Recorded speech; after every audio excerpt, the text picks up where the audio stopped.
Bon, bah aujourd'hui, mes amis, il est là, il est avec moi, regardez. Salut mes amis, comment ça va? Gui. Bon, qu'est-ce qu'on fait aujourd'hui? Qu'est-ce qu'on va faire? Bon, déjà, je vais allumer ma clope.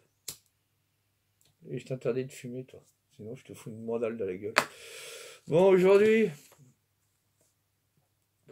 on va s'amuser à monter le variateur.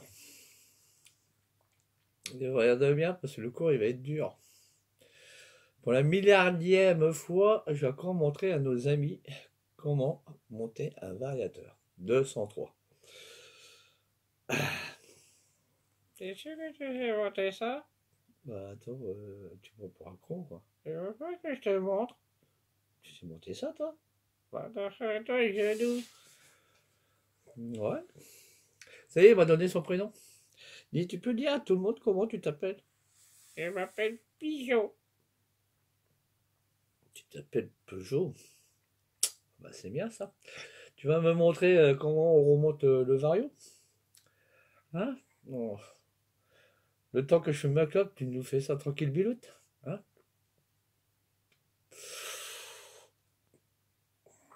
Eh, ça sert à rien que tu me regardes comme ça, hein. T'as voulu te lancer, mon pote. Vas-y, go. Bon alors, comment c'est chez Tonton Lolo? C'est pas mal, hein?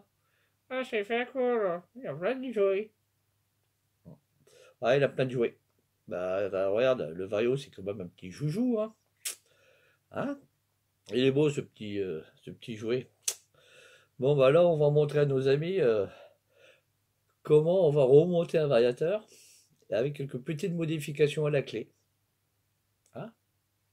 Mais pas le super truc qui va t'envoyer des watts, hein. Non, non. Le truc simple et basique. Ouais, ça colle. Il reste le pédard. Ouais, bon. T'es prêt pour suivre le cours? Tu t'installes dans un petit coin et tu regardes tout ça? Ouais, je vais y aller. Bon, bah on va le mettre de côté, tu vois. Allez les amis, aujourd'hui, montage du variateur. Bon, pour les professionnels, c'est pas la peine. Ne regardez pas cette vidéo, elle vous servira à rien. Mais pour les novices, comme d'hab, regardez toujours, c'est toujours instructif. Hein? Bon. Et là, c'est pas mal sur le projet du centre SPA. Vous verrez comment je vais remonter le variateur. Voilà, bon, tout simplement. Bon, bah déjà, première opération, c'est les maslottes, hein, que j'ai rectifié. Tout simplement. Voilà. J'ai pas fait de la grosse préparation dessus, non. J'ai tout simplement enlevé la butée d'ici, en aluminium. Et j'ai raboté également le bas. Comme, quand vous faites des opérations comme ça, de préparation de maslotte, faites très attention. Il faut que vos maslottes soient quand même équilibrées. Même à l'origine, elles sont pas équilibrées, elles sont bancales. Donc là, c'est quand même du travail très, très titilleux à faire, hein, comme on dit. Donc il faut que vous ayez vos deux hauteurs de bascule ici à la même hauteur et que vous soyez plat. Voilà. Sinon, ça vous fait un déséquilibre hein, dans vos maslottes hein, et ça va pas le faire. Voilà. Il faut qu'elle soit bien plane. Ça, c'est une préparation. Bon, l'allègement du poids, bon, je m'en fous, hein. Tout dépendra ensuite, futurement, les réglages qui vont être apportés sur le variateur. Donc, ça sert à rien aussi d'avoir un variateur qui hurle à la mort quand on accélère avant que ça parte. Il faut que ça, comme on dit, que ça embraye quand même. Mais en enlevant un peu de poids dessus, ça quand même favorise le lancement du vario, hein. Au lieu de mettre 3 heures pour... Il faut que ça parte un peu plus correctement. Après, ça dépend aussi le poids du jockey que vous mettez sur le poney aussi, hein. Ça aussi, ça joue énormément sur la variation et l'embrayage, hein. Bon, là, c'est petit travail simple, propre, que tout le monde peut faire, hein. Il n'y a pas de méga miracle. Voilà, vous voyez, ça a été raboté, coupé. Voilà. Ah, ça, c'est de l'origine simple. Voilà. Vous faites vos 2 maslottes pareil, il n'y a pas de problème. Voilà, tout simplement. Par contre, une petite astuce que je vais vous donner, vous savez, vos axes de clips de merde, ces axes de merde là, que j'adore, ça, avec la petite agrafe, parce que je vois, il est avec une agrafe.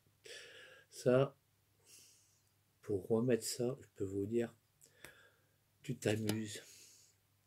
Une fois sur deux, ça tient, ça te pète à la gueule. Déjà, c'est chiant au démontage et c'est chiant au remontage. Bah, moi, depuis des années, depuis le siècle dernier, ça, je pratique plus ça. La bonne vis en acier. Voilà. Et le bon écrou, nil stop au cul. Comme ça, on n'est pas emmerdé. Ça, ça remplace ces saloperies de merde, je peux vous dire. Ça, oui. Bon, bah, je vais vous montrer comment on va remonter ça. Tranquille, peinard, sans s'affoler. Ça sera plus intéressant. C'est une vidéo qui sera beaucoup plus intéressante pour les novices. Quoique j'avais déjà précédemment fait des vidéos, des tutos sur les variateurs. Bon. Là, on va passer encore un petit moment ensemble, hein, tout ça, pour voir comment ça se remonte. Voilà. Bon, première opération. Les tables. On prend notre maslotte. On prend notre axe. Il faut savoir, là je vais mettre un peu d'huile. Hein. Hop. Ça, il faut savoir, c'est de l'acier. À la longue, ça se bouffe, ça se rouille. Bon, bah, mettons un petit peu d'huile, tout simplement. Voilà. Hop.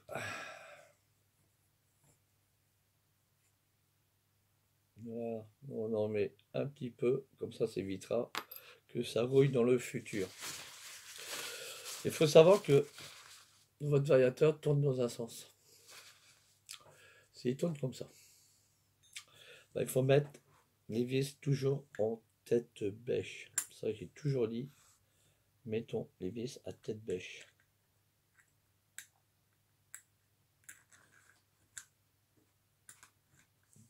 Hop.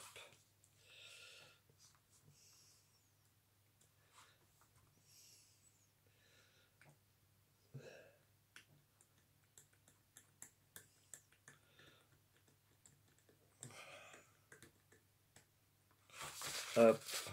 Et ma petite pince.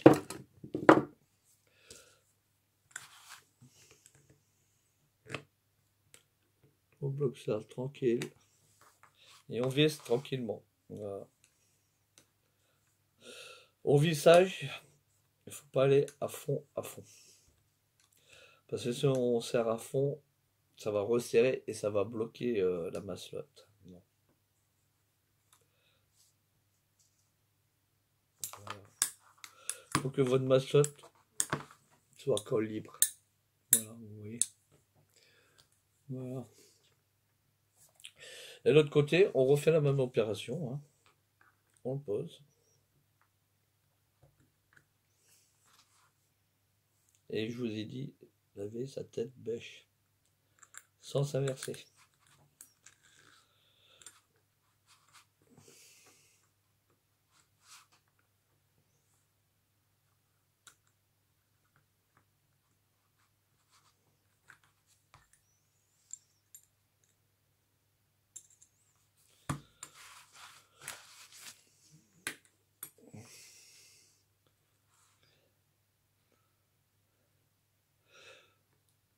Premièrement, vous avez vu que mes vis sont en acier.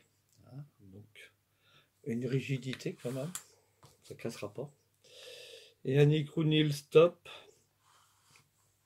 pour bloquer tout ça. Il y en a certains qui vont me dire, ouais, t'as pas mis du frein filet. Ça n'a rien de frein filet. Ton vario, de temps en temps, contrôle-le, bordel de merde. Au lieu d'avoir des drôles de surprises. Mais au moins, cette astuce-là vous montre que c'est simple. Et Peugeot, ils auraient pu y réfléchir. Hein. au lieu de nous laisser galérer pendant des années et des années sur des systèmes à la con. Quand vous prenez votre variateur Made in China, qui n'est vraiment pas mieux, hein, là, vous voyez. Ah, les autres, ils n'ont pas fait mieux, les Chinois, avec leurs agrafes de merde, hein. Bon. Après avoir monté ça, qu'est-ce qu'on doit monter? Bah, notre joue mobile. Ah, ça là. Là-dessus, rien de spécial, mes amis. Ah, là, je vous dis un truc, vous mettez un peu d'huile et vous huilez votre soie. Si ça bloque, n'ayez pas peur de prendre du papier de verre ou du papier toilerie pour poncer votre soie. Hein.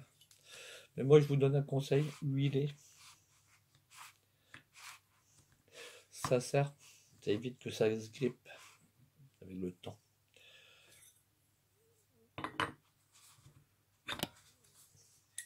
Voilà. Ensuite, qu'est-ce qu'on va faire? Le joue fixe, tout simplement. Voilà.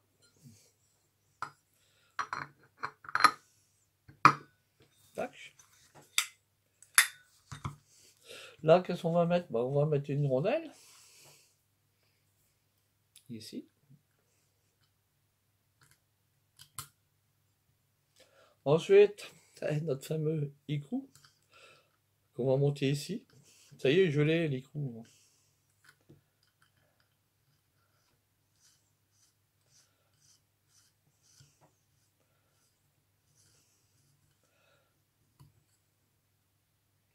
Bah, évidemment, il va falloir serrer ça. Hein. Bon, chacun sa technique. Moi, j'ai la mienne.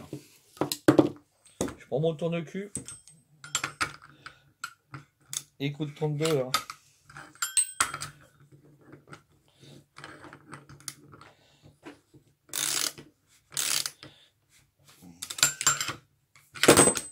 Hop. Viens pas, ma lolotte. Bordel à cul.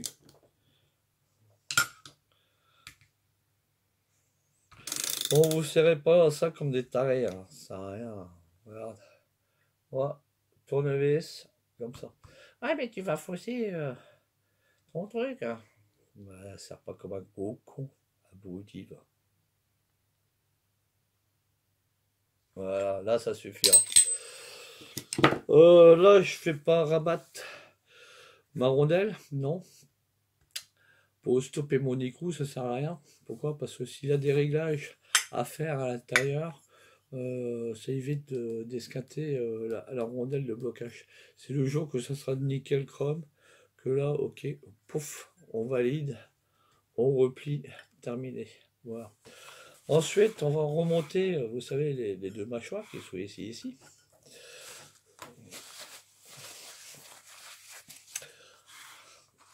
Voilà, les fameuses mâchoires.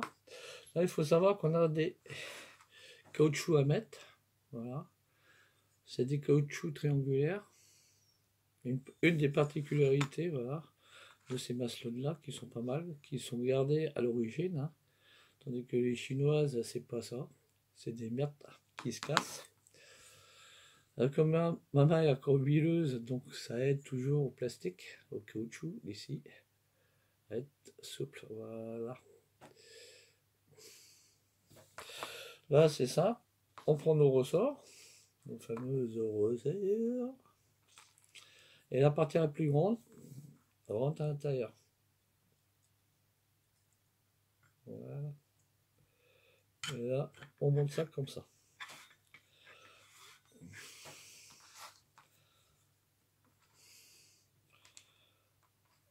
Hop.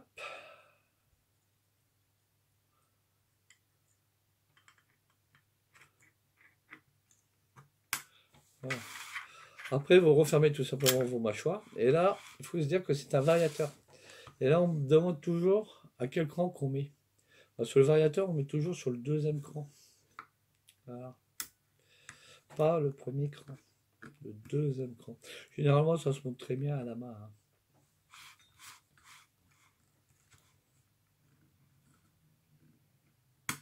Voilà. Vous voyez, c'est monté au deuxième cran. Ensuite, bah, on remonte la fameuse flasque. J'ai changé les, vous savez, les bilames ici. Ça, c'est des bilames d'origine que j'ai récupérés sur l'autre variateur parce que ceux qui étaient montés dessus, ils n'étaient pas tellement bien, bah, c'était un peu merdique. Hop, et là, on monte ça tranquillement. Voilà. Ensuite, bah, on va procéder la suite. Hop, on met les deux petites rondelles. Voilà. Hop, les deux petits écrous de 8.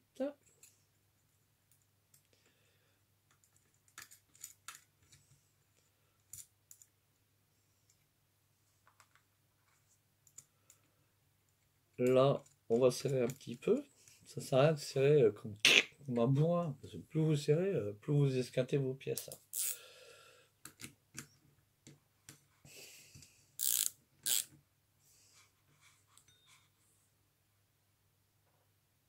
Voilà, là, ça suffit.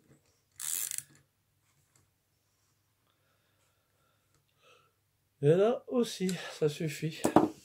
Ensuite, qu'est-ce qu'on va procéder? Notre axe. Pareil.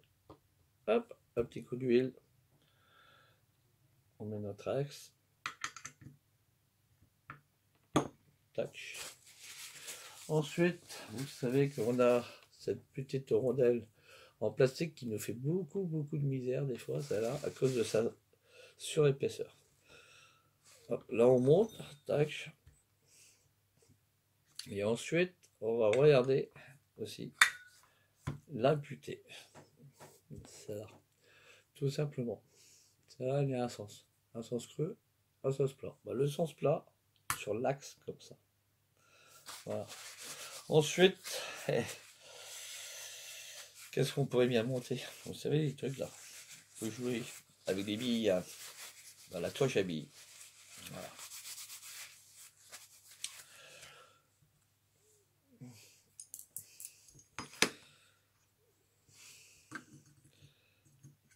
Voilà. On monte la cloche à billes. Il faut savoir déjà, il y a déjà un sens ici. La nervure d'ici. Vous commencez à plus ou moins la positionner. Moi, je la positionne toujours en fonction de mes vis ici. C'est une habitude que j'ai pris. Voilà. Là, pour la démo, tout bête, tout simple, 3 billes. Hein. Bon. Généralement, c'est 6. Bon, bah alors, je mettrai que 3. Si ça gueule de trop, j'en rajouterai. Voilà. Ensuite, bah, le disque de ma Tempi, que lui, il faut qu'il soit quand même correctement propre.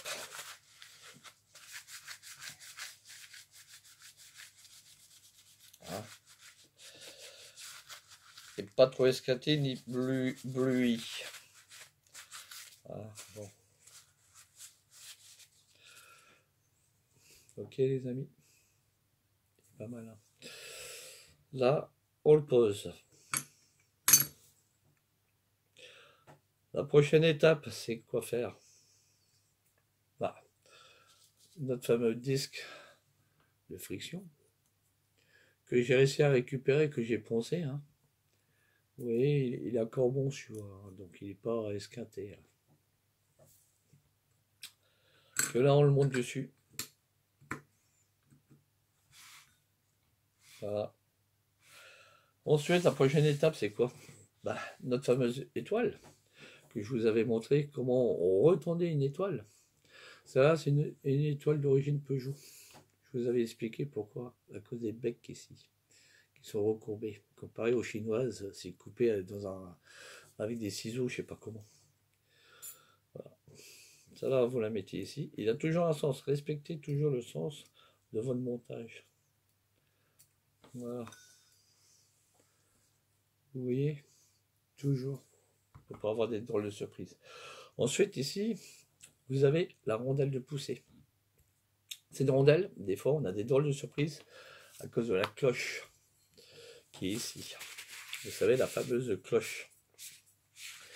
Là, certains qui me disent, ouais, je comprends pas, il est remonté comme tu me l'as dit, nanana.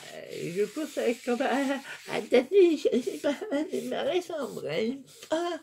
Bah oui, pourquoi? Parce que ici, il y a une nervure dans la cloche au fond. Et des fois, ces nervures-là sont beaucoup plus profondes. Ah bah si vous avez ce souci-là, que vous ne réussissez pas à démarrer, c'est votre rondelle. Dans ces cas-là, rajoutez une deuxième rondelle. Parce que normalement, ça doit être à fleur à l'intérieur.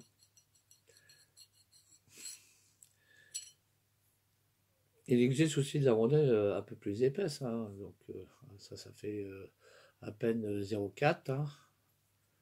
Et il y en a certaines qui sont un peu plus épaisses, hein. Voilà. Et cette rondelle, vous la mettez ici, tout simplement. Et ensuite, votre cloche, vous contrôlez bien ici. Avec l'âge, ça se glace. Ici et ici, les deux. La bande de friction et la bande d'embrayage. Alors c'est que là, si elles sont pas pourries, c'est ici, contrôlez bien que c'est pas ovalisé. Si c'est ovalisé, c'est bon, tu changes ta cloche, ça coûte pas cher. Si c'est glacé, ben, tu prends du papier de verre ou de la toile émerie et tu ponces, tout simplement. Et tu ponces, tout simplement. Moi, j'ai des vieilles cloches toutes pourries, toutes pourraves, qui étaient reparties, hein. Je passais un coup de papier, boum, je remontais, ça repartait, hein. Tant qu'ici, c'est pas bouffé, c'est l'essentiel. Voilà, les amis. Hop. Tu contrôles, là, ça fait un beau sandwich, hein, t'as vu? Mais par contre, tu contrôles aussi un truc. C'est ici, c'est ferro d'eau. Sur les Chinois, ça a tendance à être un peu trop gros. Bah, tu prends une lime et tu égalises ici, tout simplement. Faut pas que ça, les ferros d'eau, ils t'épassent. Sinon, ça va. Tu verras, au montage, ça va couiner à mort. Et n'oublie pas, surtout un truc très essentiel, c'est cette rondelle aussi. C'est la rondelle que tu mets entre ton vilebrequin et la cloche. Si t'as pas ça, ça touchera. Voilà les amis. Vous avez vu, en espace d'à peine, allez, en une demi-heure, je vous ai montré comment remonter un variateur. Il n'y a rien de compliqué, hein. Celui-ci ne va pas péter des watts, hein, mais la petite modification faite sur les maslottes, ce sera l'alléger un peu. Elles ne sont pas bridées. Et surtout les axes. C'est saloperie de merde, ça je peux vous dire. Qu'est-ce qu'on peut s'amuser? Et en plus, ils vous vendent ces merdes à un certain prix. Les seuls trucs qui sont intéressants, c'est que les plastiques qui sont de chaque côté. Autrement, ça, c'est de la merde. Bon, mes amis, vous avez vu, ça n'a pas mis beaucoup de temps. Ah, pour les jeunes novices, c'était un cours instructif pour eux, parce qu'ils ont vu comment remonter un variateur de A à Z. Voilà. Voilà les amis, bon bah suite dans les prochains épisodes de notre fameux moteur, hein. Vous allez voir que le moteur, il a changé de gueule là. Il commence à prendre forme le bébé. Bon bah sur ce, bisous. Et suite aux prochains épisodes. Yes. Ah, tu voulais leur dire au revoir ça? Oh. Ouais, mon pigeon. Il s'appelle Pigeon. Voilà, t'as deux mots à dire à nos amis. Ah, c'est pas cool, là, je suis papy. Papy qui? Papy Lolo. Non, tonton Lolo. Alors, papy, ça fait vieux, ça fait un peu vieux, hein. Bon, tu te plais? Ah, c'est l'air cool. Et les gars, quand vous allez voir le moteur, Vous avez tout fait. Ouais, ouais, il y a des drôles de surprises. Ah, bon, mais ne leur dites pas tout. Il faut qu'ils nous suivent parce que sinon, s'ils connaissent déjà ce qu'il y a dans les prochains épisodes, ils vont plus me regarder, hein. Mais par contre, je vois que le taux d'audience monte et vous mettez des bons likes. Et ça, j'apprécie. En plus, c'est pour un acte, hein, c'est pas pour notre gueule, c'est pour la SPA quand même, hein. C'est pour tes petits frères. Bon, et c'est quoi ton cri de guerre, toi? Il va falloir avoir un cri de guerre parce que, hein, t'es con, hein. Lui, il sait qu'il est con. Mais lui, au moins, il fout pas trop la maison en vrac. Et en plus, il regarde Tonton. Et de temps en temps, il met quand même la main à la pâte, hein. Bon, t'as compris maintenant comment on monte un variateur? Ouais, t'es pas con, quoi. Je savais, et je viens d'où? Ouais, je sais. Bon, commence pas. Sinon, tu vas finir comme le lapin. Quel lapin? Le lapin de méga 2R. Tu m'as dit qu'on va faire un truc. Ouais, ouais. T'es sérieux quand tu dis des conneries, toi? Ouais, tu vas faire un qui, toi? Il y a une drôle de surprise pour Méga. Bon, monsieur Méga Désert, à toi de faire la suite, hein. Donc, ton chantier, je trouve qu'il prend du retard. Bon, allez, sur ce, mes amis. À plus. Bisous, bisous à mes petits lapins d'amour.